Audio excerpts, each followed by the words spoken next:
be right.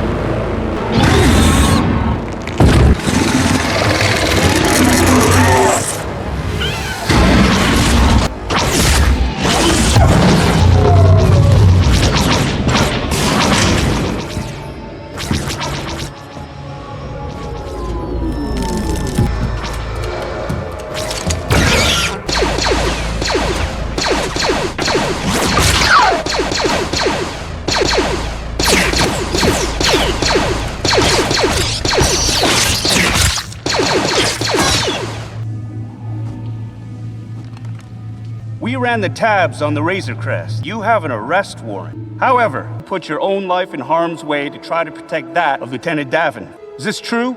Am I under arrest? Technically, you should be.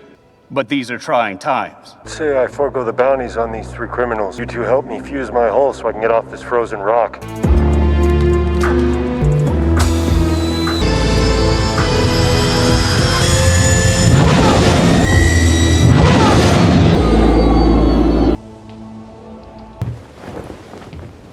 I'm gonna repair the cockpit enough for us to limp to Trask. If you need to use the privy, do it now. It'll be a long ride.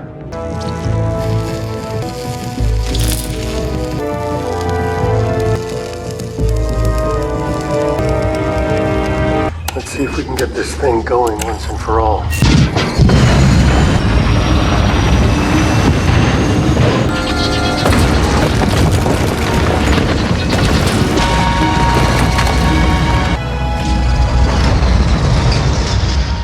Wake me up if someone shoots at us or that door gets sucked off its rails. I'm kidding. Sweet dreams.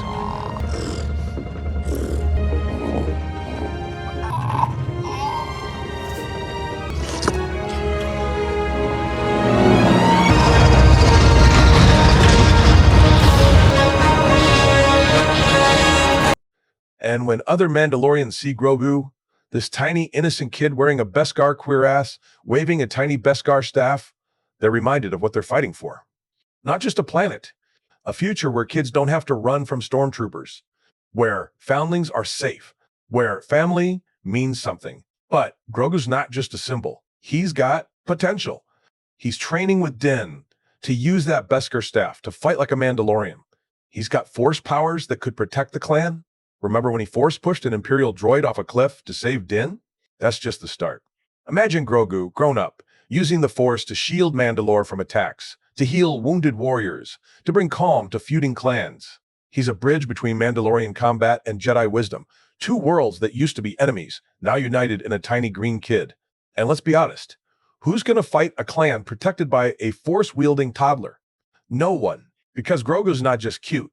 He's a weapon of hope. Bo-Katan, the warrior who learned to lead, not just command. Bo-Katan cries has been here before.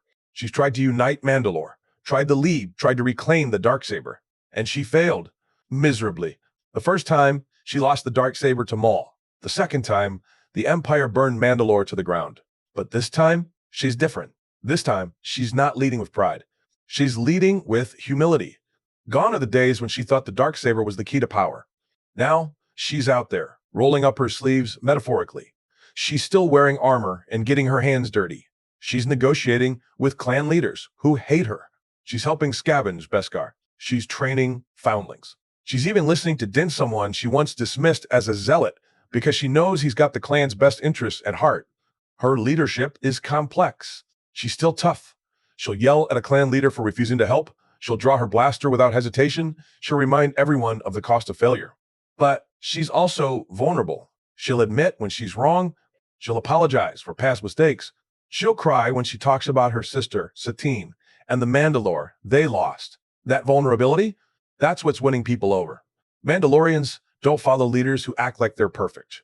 They follow leaders who've been broken and come back stronger.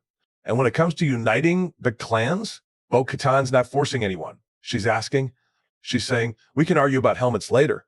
We can fight about the Darksaber later.